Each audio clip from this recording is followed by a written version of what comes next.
Assalamualaikum warahmatullahi wabarakatuh. Halo semuanya, perkenalkan nama saya Deti dengan NIM A10112111051.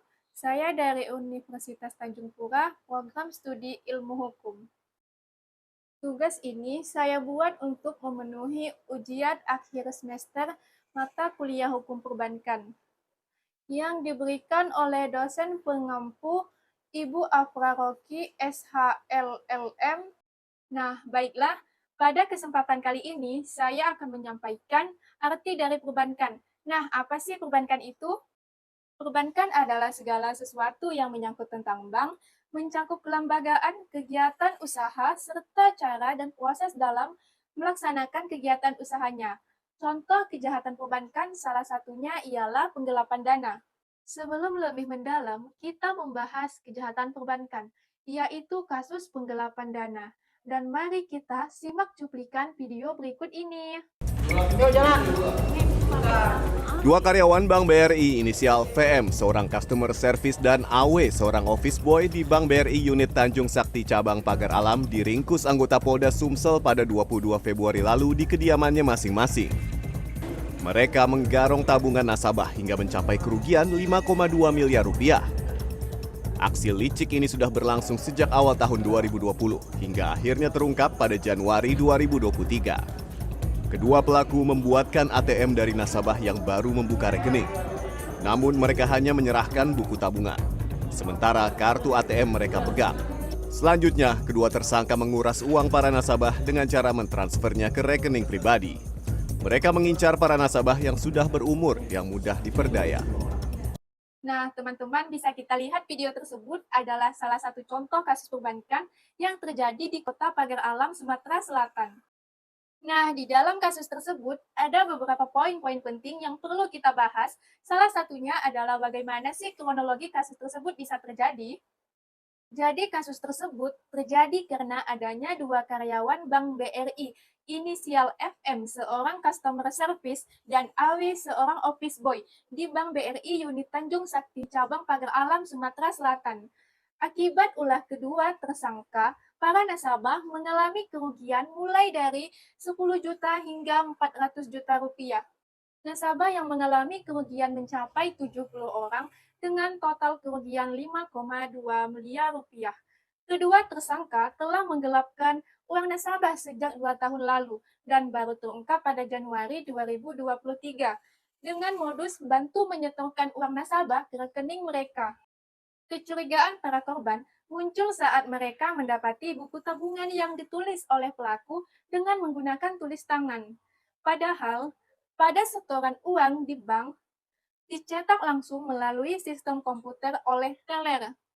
Uang hasil penggelapan tersebut digunakan tersangka untuk membeli sejumlah aset mulai dari rumah, tanah, ruko, hingga membuka usaha peternakan ayam di Kota Pagar Alam. Oke, lanjut poin kedua, analisis saya terhadap kasus tersebut ialah terdapat kasus kejahatan yang dilakukan oleh dua pegawai Bank BRI di Kota Pagar Alam yang telah menggelapkan uang nasabah sebesar 5,2 miliar.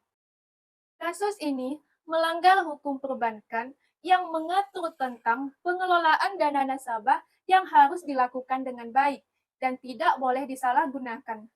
Hukum perbankan di Indonesia diatur dalam Undang-Undang Nomor 10 Tahun 1998 tentang perbankan.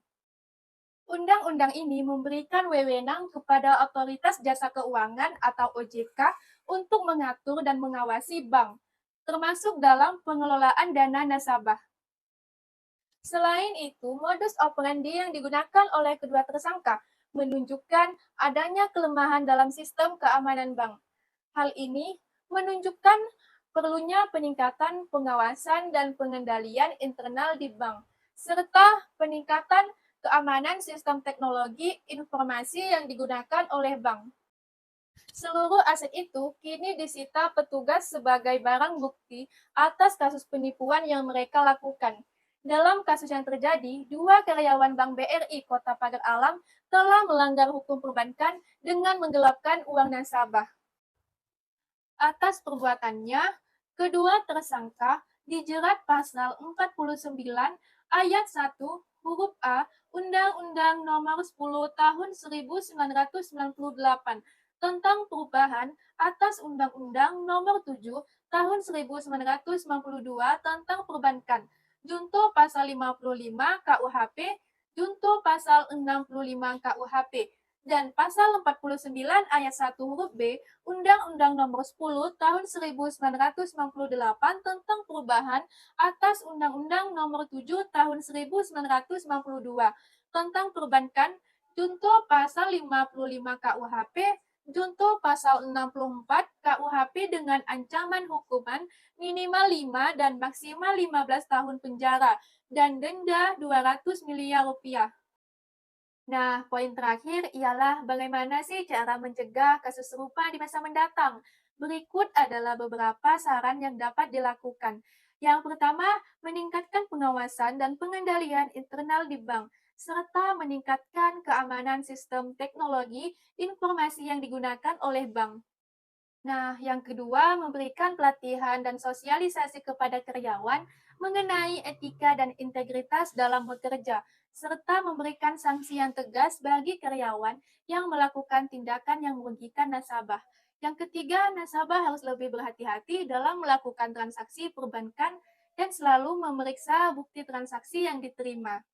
Baik, mungkin hanya ini yang bisa saya sampaikan. Mohon maaf bila ada salah kata. Saya ucapkan terima kasih. Wassalamualaikum warahmatullahi wabarakatuh. Audio Jungle.